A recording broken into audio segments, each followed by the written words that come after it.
we are happy, at least that's a happy note for us, that most or in fact, except for two cases, except for two elderly gentlemen who are not completely sick. I mean, they are not in ventilators or anything, but they have shown signs of being unwell.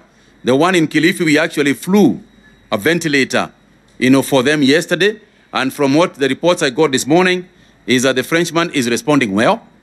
But all the other people that have tested positive are okay.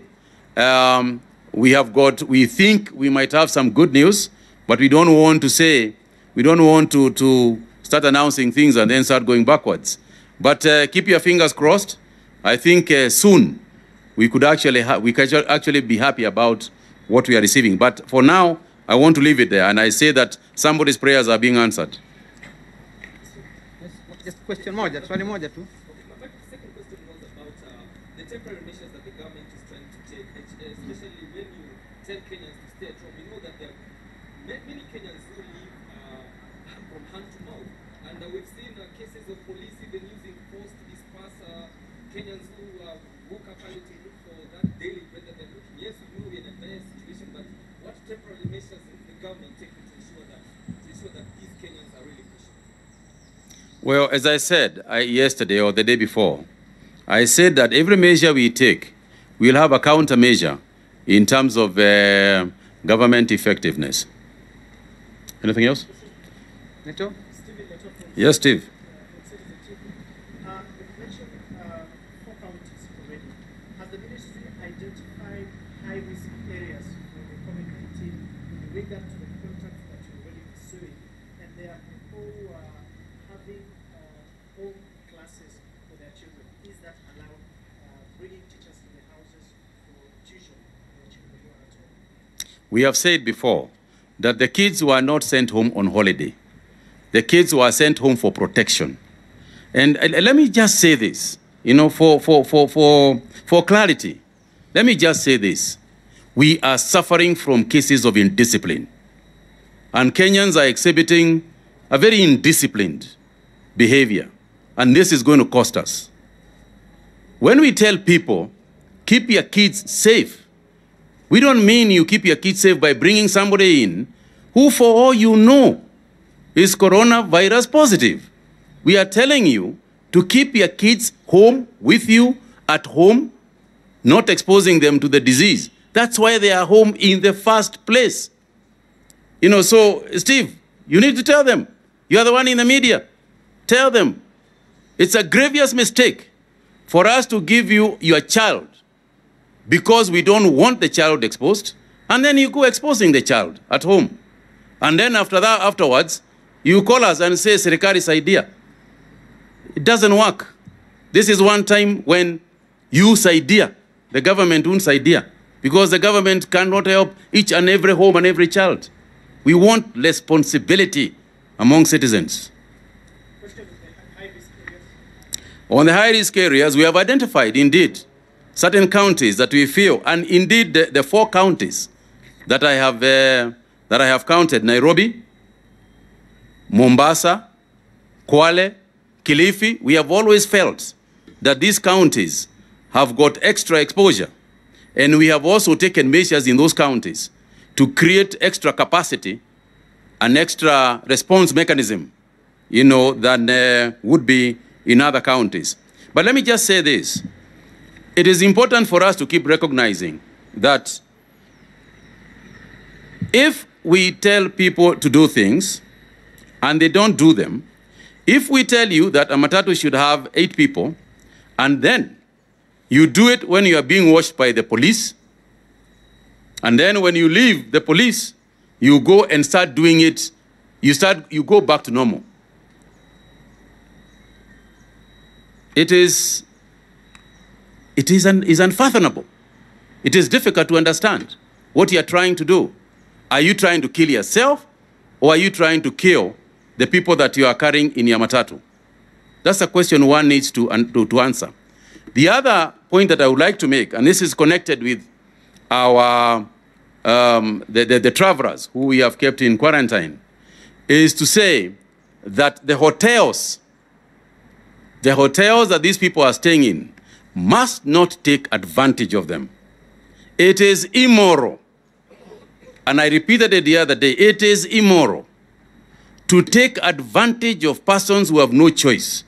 If anything, what they should be telling us is that this amount is just enough to cover our costs. That's what they should be telling us. They should be sacrificing and saying to us, let's pay only this much, which covers the food and generally the operational costs. But to add on huge profits on the backbone of suffering Kenyans is really, really unacceptable. So I'm appealing again to those handling the travelers, to those handling those in quarantine, to exhibit patriotism and generosity and consideration so that we don't add insult onto injury.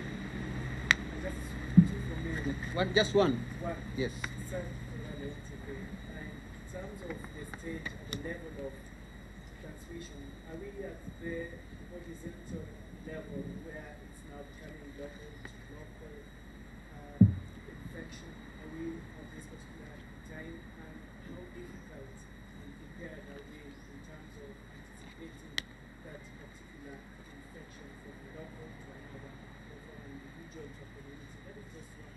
And then number two, of course, we have law enforcers who, are some of the people on the front line trying just to maintain law and order in terms of social distancing and to make sure that some of the regulations put by the ministry is effective. But how safe are they? And what kind of the sanitizers are using? Are they well equipped in terms of observing medical equipment towards this?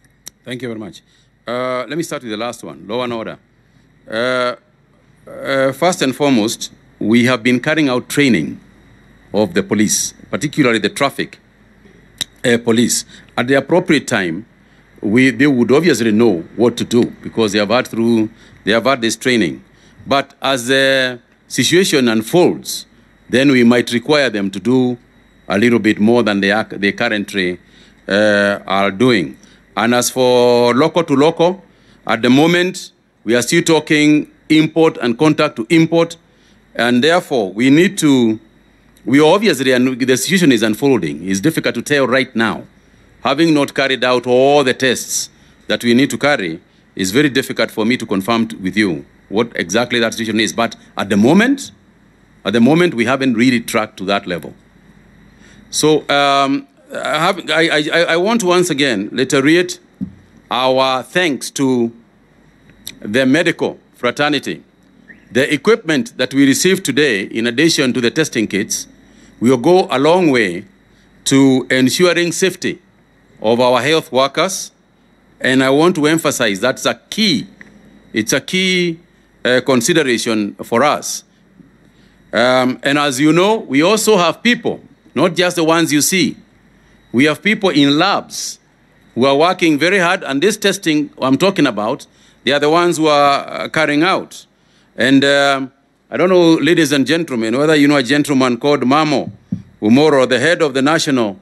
Where is Mamo? Oh, he is here. This gentleman you are seeing here, the head of the national laboratory, he is the one who is carrying out a lot of tests. And you are telling me that we are now improving to how many? We have the capacity now to test all the labs, 300 samples per day within 24 hours. Within 24 hours now, they have uplifted capacity to testing 300. So what we are saying is that even to test the ones that we are seeing is not that difficult.